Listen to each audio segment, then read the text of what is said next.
awesome. We're so glad that you guys have come out here to support our group. And we're excited. Are you guys excited? Woo! Yeah.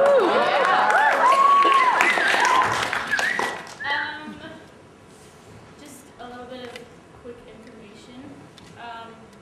There are bathrooms located. There's one down the cell, one down this hall, and to the left. And then there's one down this hall going this way. It's also there. That's the women's, and the one down that way is the men's. So if you need to use those at any time, that's where they're located. Just to give you a brief information about our group, and then a little bit of quick information about the actual play itself for those of you who may not be familiar with it. This group is called Classical Acting, and every single one of these guys have had acting and stage experience of at least some kind, and they're all really super amazing, and we have been so lucky to get to work with them. So they got their parts about 4 weeks ago, and so they've had 4 weeks exactly to pull this all together, and we give them about a week and a half to have all their lines memorized. And for those of you who are familiar with this play, that is not an easy thing to do. This is a pretty long or pretty wordy play, and these guys are amazing. So with that being said, I'll just give you quick information about this play for, like I said, those of you that may not know it. So in this first scene, you will learn that this is about a man called John, or Jack, that's his nickname, Jack Worthing, who lives in the country. And he has invented this fake brother called Ernest that lives in the town so that he can leave the country and go to the town whenever he wants. So he's kind of leading this double life. And as this play goes on, you will see all the little things that go on with that and all the interesting situations that he gets into. And this is a really funny play, so really feel free to laugh. The audience will feed off of your laughter, or the actors and actresses will feed off of your laughter. So with that being said, we would like to present to you the importance of being earnest.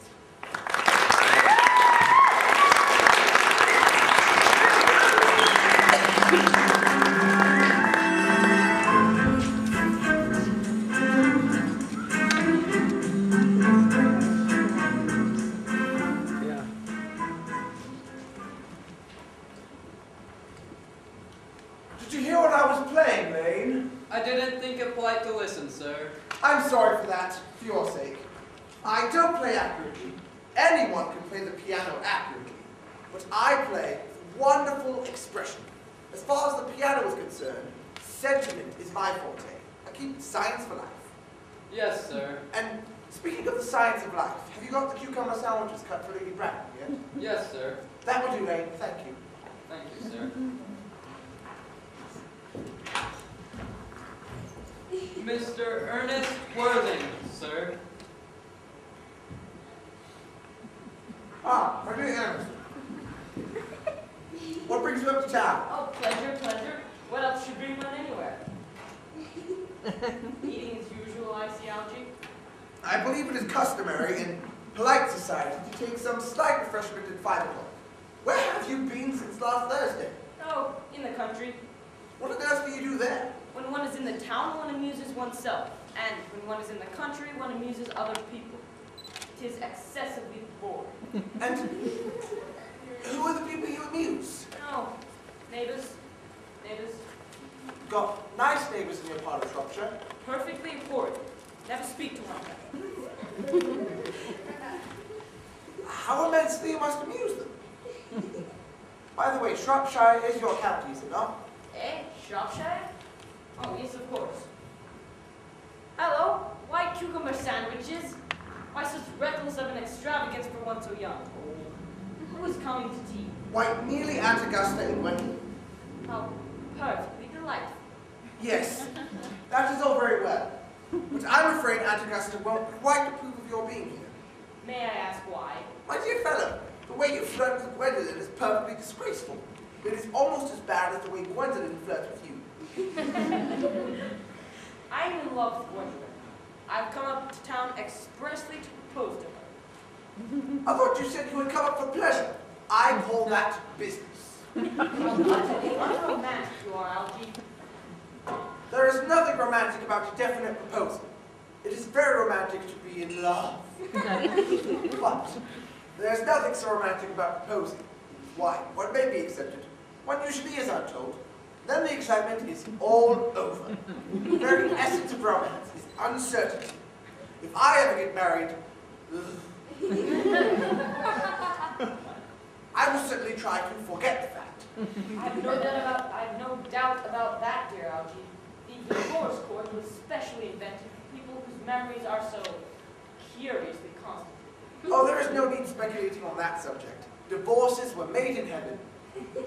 Please don't touch the cucumber sandwiches. They are ordered specially for Aunt Augusta. But you've been eating them all the time. That is quite a different matter. She's my aunt. Have some bread and butter. The bread and butter is for Gwendolyn. Gwendolyn is devoted to bread and butter. And very good bread and butter it is, too. My dear fellow, you need not eat it as if you were going to eat it all. You behave as if you were married to her already. You are not married to her already, and I don't think you ever will be. But may I ask why? Well, in the first place, girls never marry the men they flirt with. Girls don't think it right. Well, that's nonsense. It isn't. It is a great truth. It accounts for the extraordinary number of bachelors one sees nowadays. In the second place, I don't give my consent. Your consent. My dear fellow, Gwendolyn is my first cousin. And before I allow you to marry her, you shall have to clear up this whole question of Cecily. Cecily? What on earth do you mean? I don't know anyone by the name of Cecily. Well, that may be. Or not. Lane, bring me the cigarette case that Mr. Worthing left in the smoking room the last time he dined. Yes, sir. Do you mean to say you've had my cigarette case all this time? I wish to goodness you would let me know. I've been writing frantic letters to Scotland Yard about it, very nearly offering a large reward. I wish you would offer one. I happen to be more than usually hard up. I wish you... There's no good offering a large reward now that the thing is found.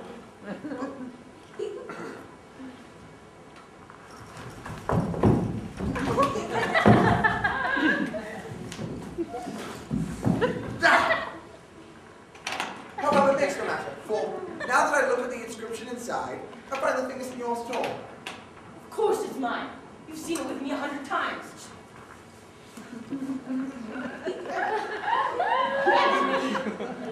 Yes, but this isn't your cigarette case. This cigarette case is a present from someone of the name of Cecily. And you said you didn't know anyone of that name. Well, really want to know. Cecily happens to be my aunt.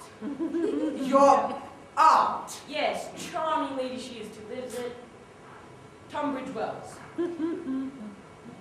Yes, but why does she call herself Little if she is your aunt who lives at Tunbridge Wells? From little Cecily with her fondest love. My dear fellow, what on earth is there in that? Some ants are tall and some ants are not tall. It's merely a matter that an ant should be allowed to decide for herself. You seem to think that every aunt should be exactly like your aunt. That's absurd. Yes, but even still, why does your small aunt Cecily, who lives at Tunbridge Wells, call you her uncle? From little Cecily with her fondest love to her dear Uncle Jack. Now, there is no objection, I admit, to an ant being a small ant. But why an ant, no matter what her size may be, should call her own nephew her uncle, I can't quite make out. Besides, your name isn't Jack at all. It's Ernest. It isn't Ernest. It's Jack. You have always told me it was Ernest. I have introduced you to everyone as Ernest. You answer to the name of Ernest. You look as if your name was Ernest. You are the most Ernest-looking person I ever saw in my life. It's on your cards, look. Mr. Ernest Worthing, B4, the Albany. I'll keep this as a reminder your name is Ernest, in case you should ever try to deny it to me, or to Gwendolyn, or to anyone else ever again. Well, my name is Ernest in the town and Jack in the country, and the cigarette case was given to me in the country. Yes, but that still does not account for why your small Aunt Cecily calls you her uncle. Come on, old boy, you better have the whole thing out at once. I may mention, before you begin, that I have always suspected you of being a very confirmed and secret bumberyist. Bunburyist? What on earth do you mean by Bunburyist? I'll reveal to you the meaning of that incomparable expression, just as soon as you tell me why you were Ernest in town and Jack in the country. Well, produce my cigarette case first. Here it is. Now produce your explanation, and pray make it improbable. My dear fellow, there's nothing improbable about my explanation at all. In fact, it's perfectly ordinary. Mr. Thomas Cardew, the gentleman who adopted me when I was a little boy, made me in his will guardian to his granddaughter, Miss Cecily Cardew. Cecily, who addresses me as her uncle from motives of respect that you could not possibly appreciate, lives at my place in the country under the care of her admirable governess, Miss Prism. Where is that place in the country, by the way? Well, that is nothing to you, dear boy. You are definitely not going to be invited. I may tell you candidly, however, the place is not in Shropshire. I suspected that. I have bumburied over Shropshire a time, and I could not find the place. Now go on. Tell me why you were Ernest in town and Jack in the country. My dear fellow, you won't be able to understand my real motives. Hardly serious enough. But the fact is, when one is placed in the position of guardian, one has to adopt a very strict moral tone on all subjects, and as a high, strict moral tone can hardly be said to conduce either to one's health or to one's happiness. I've always pretended to have a younger brother by the name of Ernest, who lives in town and gets into the most dreadful scrapes. That, my dear Algie, is the whole truth, pure and simple. I knew it. I was quite right in saying you were a bumburyist. You are one of the most advanced bumburists I know. What on earth do you mean? You have invented a very useful younger brother called Ernest, in order that you may be able to come up into town as often as you like. I have invented an invaluable permanent invalid called Bunbury, in order that I may be able to go down into the country as often as I choose. Bunbury is perfectly invaluable. In fact, if it weren't for his extraordinarily bad health, for instance, I shouldn't be able to dine with you tonight at Willis, for I really have been engaged to Aunt Augusta for more than a month. I haven't asked you to dine with me anywhere tonight. I know. You are very careless about sending out invitations. You had much better dine with your Aunt Augusta. I haven't the smallest intention of doing anything of the kind. For, now that I know you to be a fellow Bunburyist, I actually want to talk to you about Bunbury. I want to tell you the rules. I'm not a Bunburyist at all. If Gwendolyn accepts me, I'm going to kill my brother. Oh. In fact, I think I'm going to kill him in any case. Cecily is a little too much interested in me. Oh. Rather bored. So, I'm going to get rid of Ernest, and I strongly advise you to do the same with your invalid friend who has the absurd name. That must be Aunt Augusta and Gwendolyn. Only relatives or creditors ever bring in that Wagnerian tone. Now, if I get her out of the way for 10 minutes, so that you may have an opportunity of proposing to Gwendolyn, may I dine with you tonight at Willis? Suppose if you want to. Yes, but you must be serious about it. I hate people who are not serious about means. It is so shallow. Lady Bracknell and Miss Fairfax.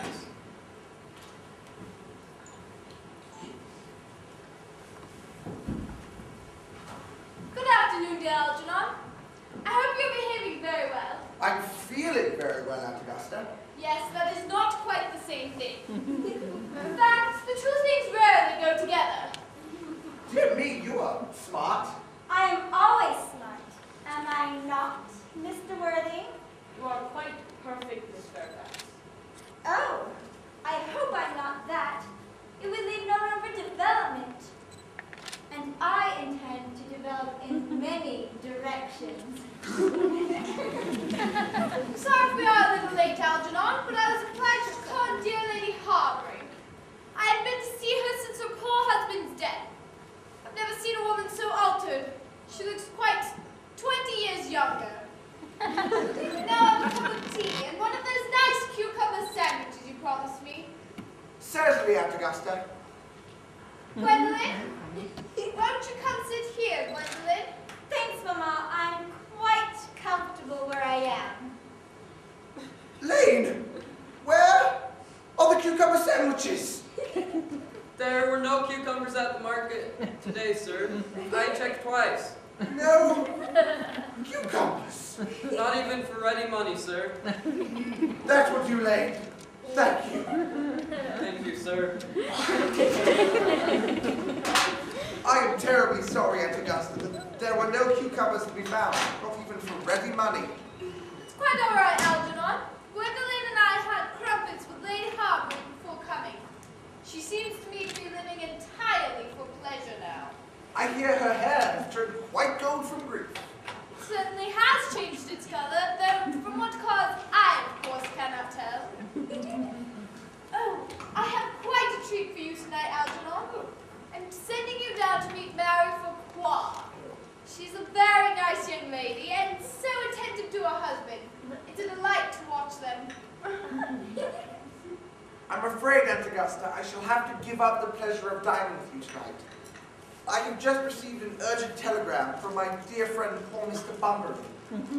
He's very engaged. They seem to think I should be with him. It is strange. This Mr. Bunbury seems to have curiously bad health. Yes, poor Bunbury is a dreadful invalid. Well, I must say, Algernon, that I think it is high time Mr. Bunbury made up his mind whether he's going to live or to die. This shilly-shallying with the question is absurd. I would be obliged if you would ask him from me not to have a relapse on Saturday. For I rely on you to arrange my music. It is my last reception, and one wants something that will encourage conversation. Particularly at the end of the season, when everyone has said practically whatever it is they had to say. Which in most cases was probably not much. I'll speak to Bunbury, if he is still conscious. And I think I can assure you he will not have a relapse again this Saturday. But now, about the music. It must be something very particular, for if one plays good music, people don't talk. And if one plays bad music, people don't listen. But I'll run over the program that I've drawn up with you, if you will kindly come with me to the next room. Thank you, Algernon. It's very thoughtful of you. Gwendolyn, you will accompany me. Certainly, Mama.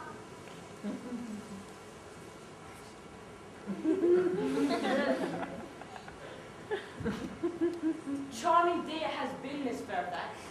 Pray, don't speak to me of the weather, Mr. Worthing. When anybody speaks to me of the weather, I'm always quite certain that they mean something else. And that makes me so nervous.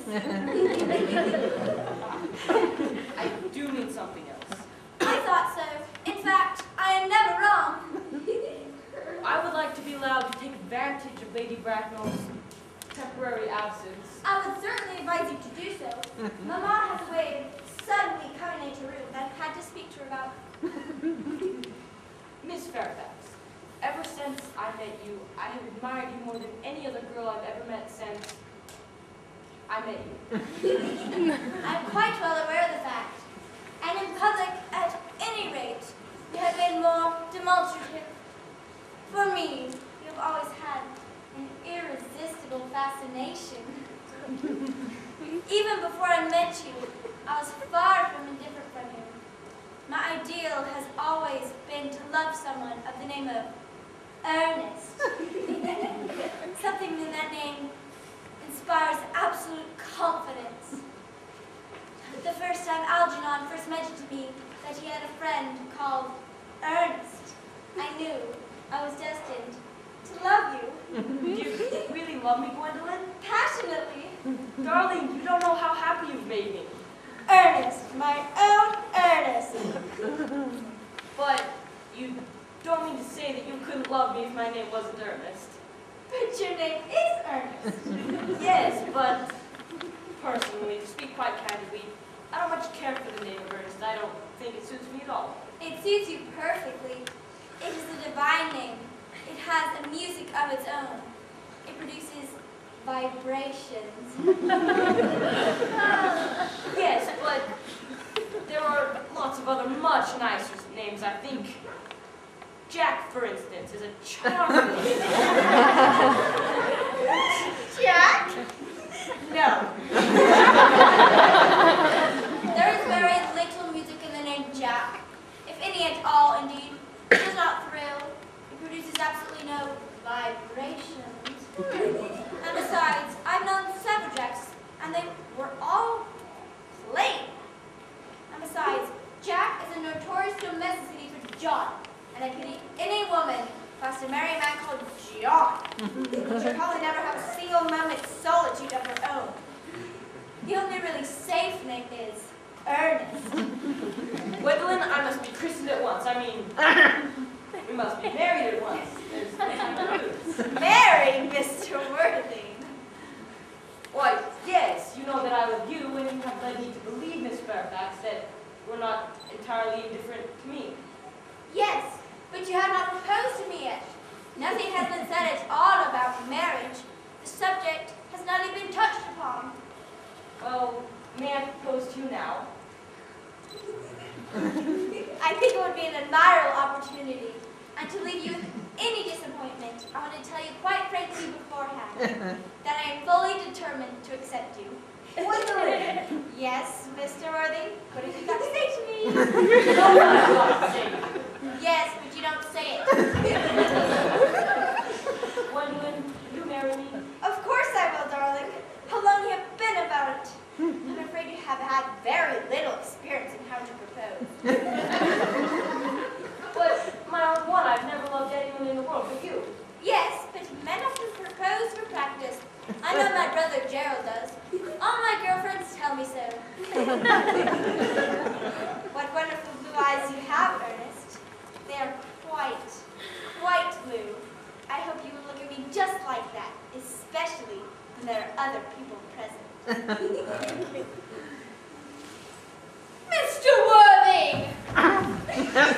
Why, sir, from this semi-recumbent position, it is most indecorous. Mamma, I must beg you to retire.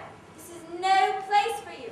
Besides, Mr. Worthing has not quite finished yet. Finish what, may I ask? I'm engaged to be married to Mr. Worthing, Mamma. Pardon me, you are not engaged to anyone. When you do become engaged, I or Lord Bracknell, should his health permit him, will inform you of the fact. An engagement should come on a young girl as a surprise, pleasant or unpleasant. As the case may be, it is hardly a matter which she should be allowed to arrange for herself. Now I have some questions to put to Mr. Worthing. While I'm making these inquiries, you, Gwendolyn, will wait for me below, in the carriage. Mama! In the carriage, Gwendolyn!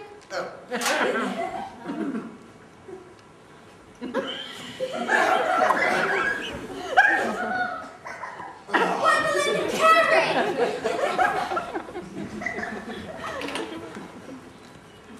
You may take a seat, Mr. Worthing. Oh, thank you, Lady Bracknell. I like to stand. Well, I feel bound to tell you, you are not down on my list of eligible young men. However, I'm quite ready to enter your name, should your answers be what a truly affectionate mother requires. smoke?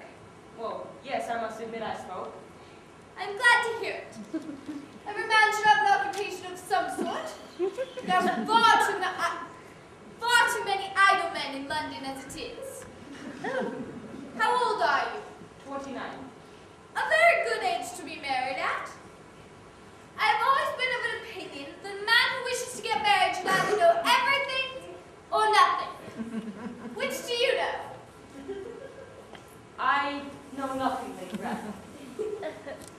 I'm glad to hear it. I do not approve of anything that tampers with natural ignorance. Ignorance is like a delicate, exotic fruit. Touch it, and the bloom is gone. The whole theory of modern education is radically unsound. Fortunately, in England at any rate, it produces no effect whatsoever. What is your income? Between 7,000 and 8,000 a year. In land or in investments? In investments chiefly. That is satisfactory. What between the duties expected from one during one's life and the duties exacted from one after one's death, land has ceased to be either a profit or a pleasure. It gives one position, but prevents one from keeping it up. That is all that can be said about land. Well, I own a country house with some land, of course, attached to it, about 1,500 acres, but I don't rely on that for my real income. In fact, as far as I can make out, poachers are the only people who make anything out of it. A country house? Well, how many bedrooms? That can be cleared up afterwards. You have a townhouse, I hope. You can hardly expect that a girl with a simple, unspoiled nature like Gwendolyn could reside in the country. Well, I own a house in Belgrave Square. What number in Belgrade Square? 149. The unfashionable side. I thought there was something. However, that could be easily altered. Do you mean the fashion or the side? Both if necessary, I presume. Are your parents living? I have lost both my parents. To lose one parent, Mr. Worthing, may be regarded as a misfortune. To lose both? That looks like carelessness. Who was your father? He was evidently a man of some wealth. Was he born in what the radical papers are calling the purple of commerce? Or did he rise from the ranks of the aristocracy? Well, I'm afraid I really don't know.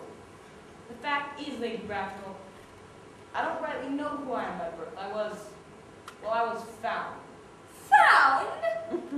Yes, Lady Bracknell. The late Mr. Thomas Cardew, a gentleman of a very charitable and kindly disposition, found me and gave me the name of Worthing because he happened to have a first-class ticket for Worthing in his pocket at the time. Worthing is a place in Sussex. It is a seaside resort. And where did this charitable gentleman with the first-class ticket find you? In a handbag. A handbag? Yes, a somewhat large, brown, leather handbag with handles to it. An ordinary handbag like that. In what locality did this Mr. Thomas Cardew find you?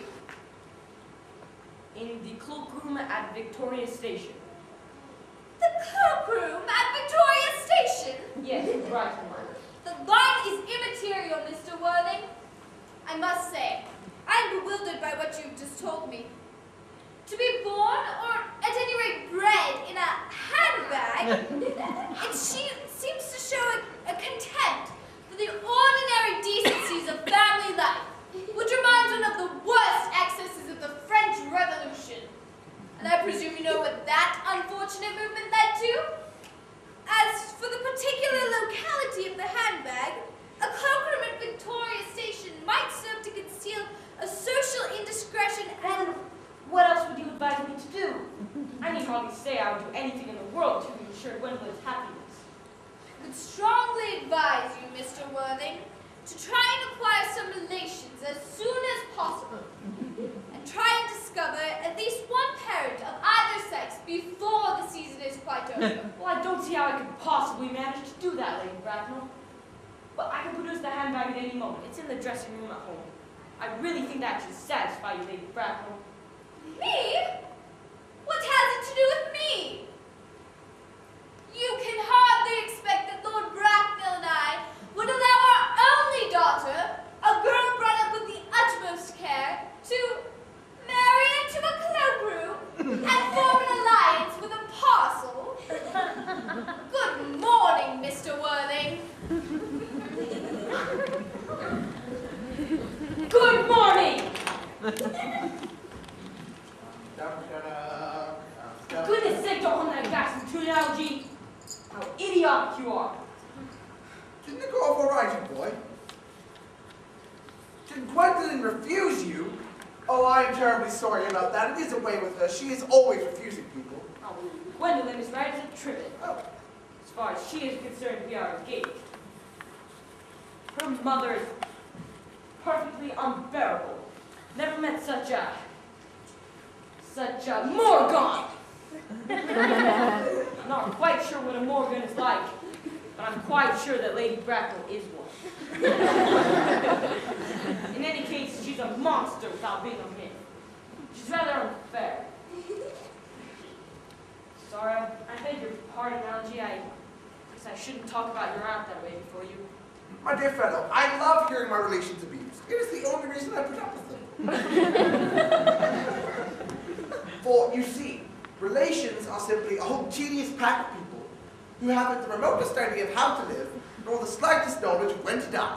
Well, that is nonsense. It is not. Well, I want to argue about the matter. You'll always want to argue about things. That is precisely what things were made for in the first place. If I thought that, I'd shoot myself. You don't think there's any chance that Gwendolyn might become like her mother in 150 years, do you, Algie? All women become like their mothers. That's their curse. No man does. That's his. Oh, but did you tell Gwendolyn the truth about your being Ernest in town and Jack in the country?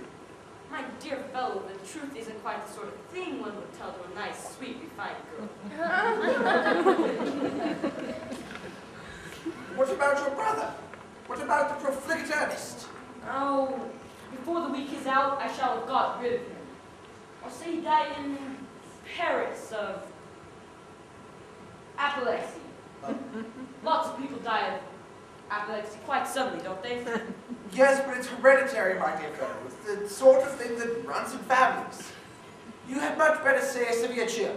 You're sure a severe chill isn't hereditary or anything of the kind? Of course it's not. But I thought you said that your ward, Miss Cecily Cardew, was a little too interested in your brother Ernest. Won't she feel terribly put out by his death?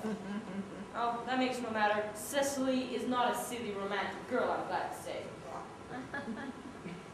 She's excessively pretty and only just 18. Oh. And I'll take care you never do see her. Have you told Gwendolyn yet that you have an excessively pretty ward who's just 18? One doesn't just blurt these things out to people. Gwendolyn and Cecily are certain to be extremely great friends. In fact, I'll bet you anything you like that 1/2 hour after they have met, they'll be calling each other sister. Women only do that when they've called each other a lot of other things first. Now, my dear fellow, if we want to get a good table at Willis, we had better be leaving straight away.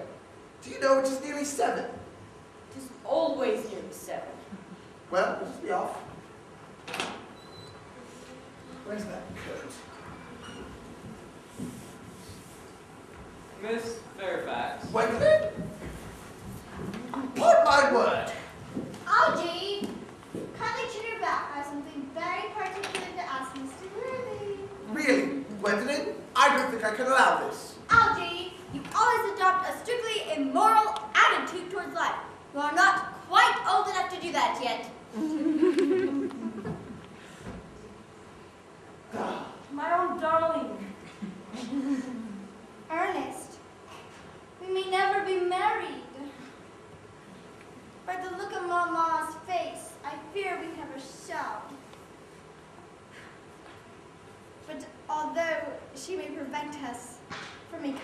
man and wife. She cannot alter my eternal devotion to you. Gwendolyn! Your romantic origin, as retold to me by Mama, with a pleasing comment, has naturally stirred the deeper fibers of my nature. Your Christian name has an irresistible fascination.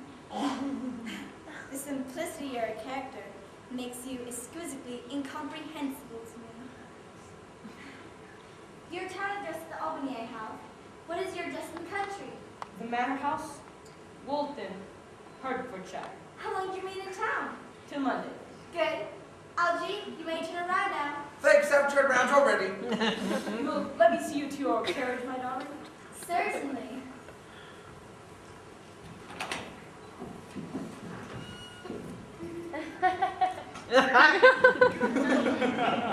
Lane, Yes, sir. a glass of sherry, Lane. Yes, sir. Tomorrow, Lane, I'm going Bunbury. Very nice, sir. You can put out the dress clothes, the smoking jackets, and the Bunbury suits. Yes, sir. Tomorrow's going to be a fine day, Lane. I'm sure of it. It never is, sir. Lane, you are a perfect pessimist. I try to do my best, sir.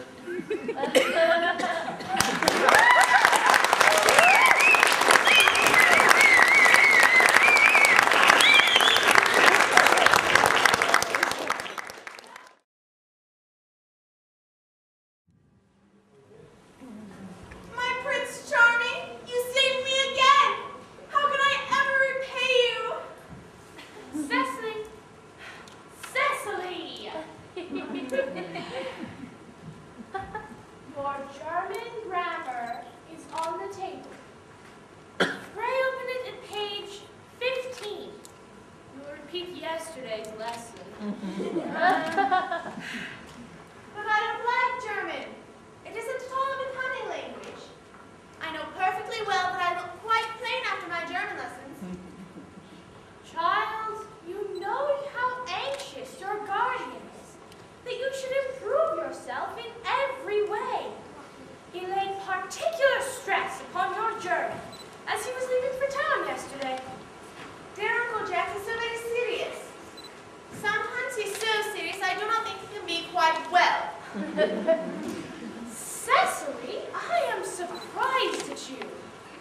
Mr. Worthing has many troubles in his life. Idle merriment, triviality would be out of place in his conversation. You must remember his constant anxiety about that unfortunate young man, his brother. I wish Uncle Jack would allow that unfortunate young man, his brother, to come down here sometimes. We might have a positive effect on him, Miss Prism. I'm sure you certainly would. I do not think that even I could have any effect on a character that by his own brother's admission is irretrievably weak and vacillating. Indeed, I am not sure that I would desire to reclaim him. I am not in favor of this modern mania for turning bad people into good people at a moment's notice. As a man sows, so let him reap. Put away your diary, Cecily. I don't see why you should keep a diary at all. I keep a diary in order to enter the wonderful secrets of my life. If I did not write them down, I fear I should forget all about them. Memory, my dear Cecily, is the diary that we all carry about with us. Yes, but it usually chronicles things that haven't happened and could possibly have happened. I believe that memory is responsible for nearly all the 3-volume novels that Muddy sends us. Do not speak slightingly of the 3-volume novel, Cecily. I wrote one myself in earlier days. Did you really, Miss Prism? How wonderfully clever you are! I hope it did not end happily. I do not like novels that end happily. They depress me so much. The good ended happily, and the bad unhappily. That's what fiction means.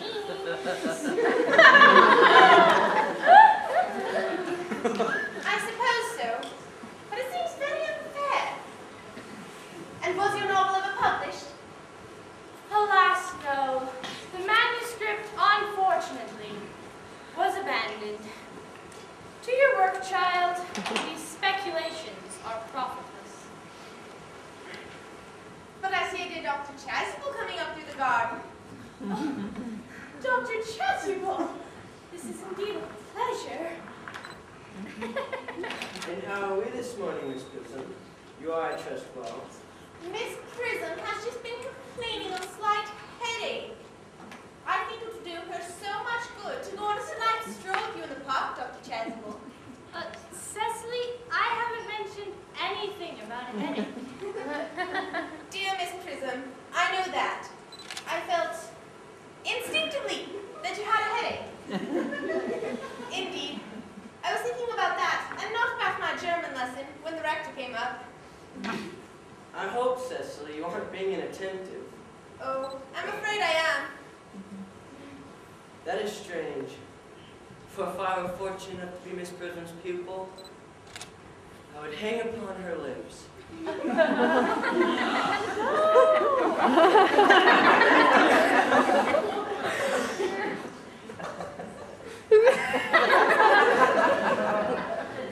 I spoke metaphorically, of course. I drew my metaphor from the bees.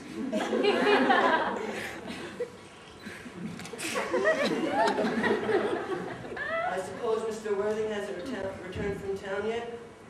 Oh, we don't expect him until Monday afternoon. He isn't one of those whose sole aim is enjoyment. By all accounts, an unfortunate young man, his brother seems to be. But I must not disturb you jeering your pupil any longer. Algeria? My name is Lakeisha, Doctor. Merely a classical illusion, drawn from the pagan authors themselves. I will no doubt see you both at evening song. I think, dear Doctor, I will have a stroll with you. I find I have a headache, after all, and a walk might do it good. With pleasure, Miss Prism. With pleasure.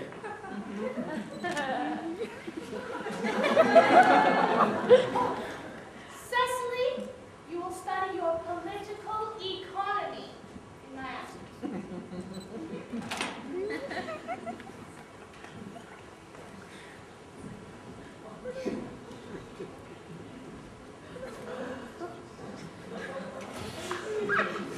Horrid political economy. Horrid geography. Horrid German. Mr. Ernest Worthing has just driven out from the train station. He brought his luggage with him. Mr. Ernest Worthing, before the Albany. Uncle Jack's brother.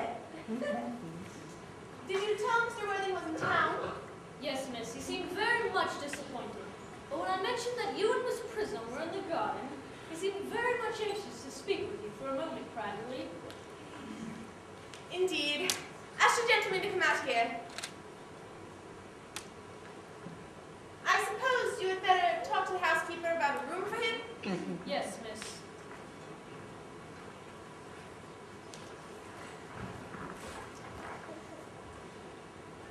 I've never met a really wicked person before. I feel rather frightened.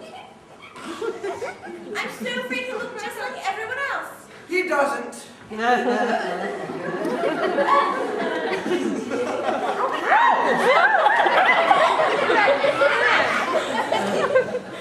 You are my little cousin Cecily, I'm sure. I'm afraid you are under some mistake. I'm not little. In fact, I believe I'm more than usually tall for my age.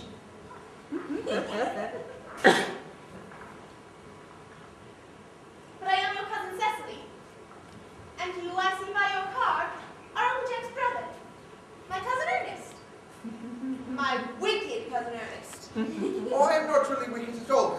Cecily, you mustn't think I'm wicked. If you are not, then you have certainly been deceiving us all in a very inexcusable manner. I hope you have not been leading a double life, pretending to be wicked, but really being good all the time. That would be hypocrisy. Oh, I suppose I have been rather reckless. I'm glad to hear it. In fact, now that you mention it, I have been very bad in my own small way. I don't think you should be so proud of that, though I'm sure it must have been very pleasant. It is much pleasanter being here with you. I don't see Harry here at all. Uncle Jack won't be back till Monday afternoon. That is a great disappointment. I have a business appointment on Monday morning that I am anxious to miss. Couldn't you miss it anywhere but in London? No, the appointment is in London. I think you'd better wait till Uncle Jack arrives. I know he was wanting to talk to you about your emigrating. About my what? You're emigrating. Uncle Jack is sending you to Australia. Australia? I'd sooner die. Well, Uncle Jack said at dinner on Wednesday night that you had the choice between this world, the next world, and Australia. Well, the accounts I have received of Australia and the next world are not particularly encouraging. This world is good enough for me, Cousin Cecily. Yes, but are you good enough for it? I'm afraid I'm not that. That is why I would have you reform me. You might make that your mission, Cousin Cecily. I'm afraid I have no time this afternoon. Then would you mind me reforming myself this afternoon?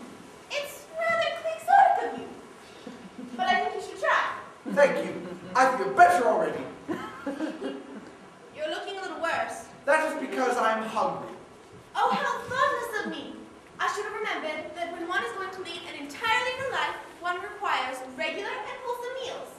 Won't you come in? Thank you. Might I have a buttonhole first? I never have any appetite unless I have a buttonhole first. A white rose? No, I'd sooner have a pink rose. But why? Because you are like a pink rose, Cousin Cecily. I don't think it can be right for you to talk to me like that.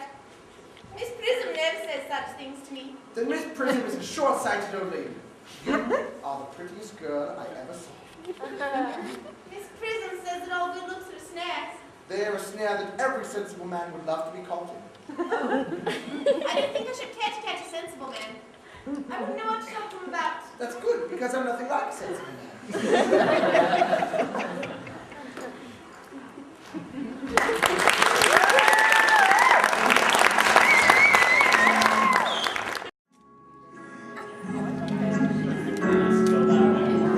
Wait, is it video? Gotta come up sometime.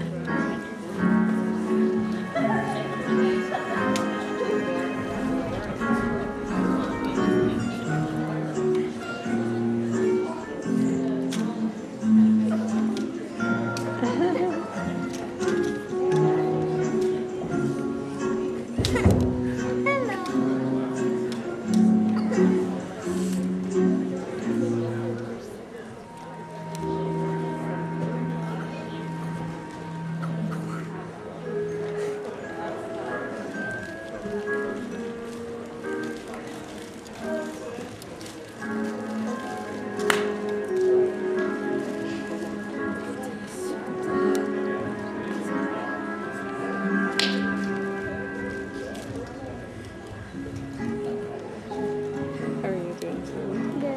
Good.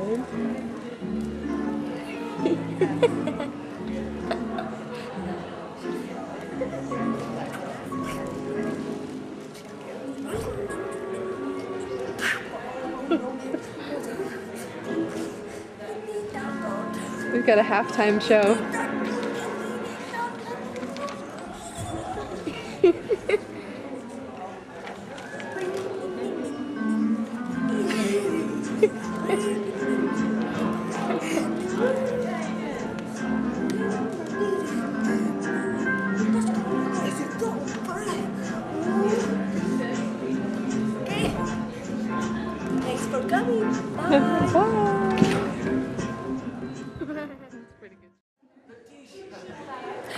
Yup. Oh, you're still videoing? Is that quick? Hello! Hello. No, really. We also bring in some video. So we probably want you guys doing the.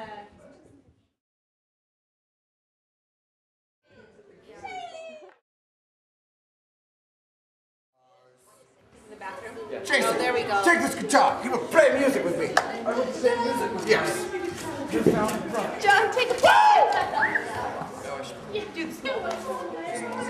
All right. Music, maestro. Cue the music. Yes. We're just gonna dance for a minute while we wait. Cue the music. Beautiful raining. You know what? Just let Brent take stuff pictures of the What is that? Wait, When I wake up, well, I know I'm gonna be the man who wakes up next to you. When I go out, yeah, I know I'm gonna be the man who goes along with you. When I get up, well, I know I'm gonna be the man who gets up next to you. And if I ever, yeah, I know I'm gonna be the man who's even next to you. But I will walk 500 miles an hour, will walk 500 more to be the man who walks 1,000 miles before the lights go.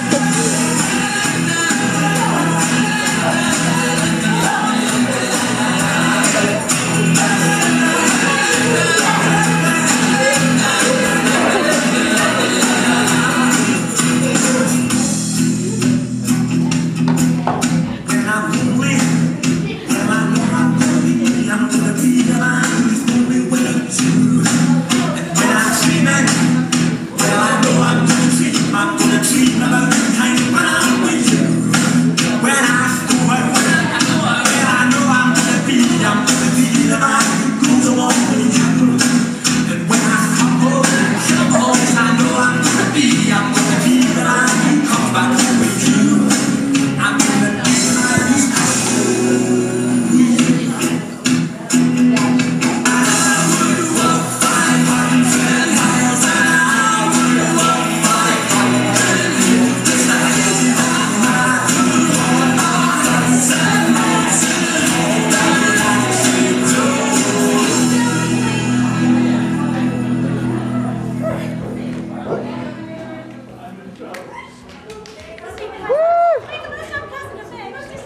It's a bloody awesome effect, ladies.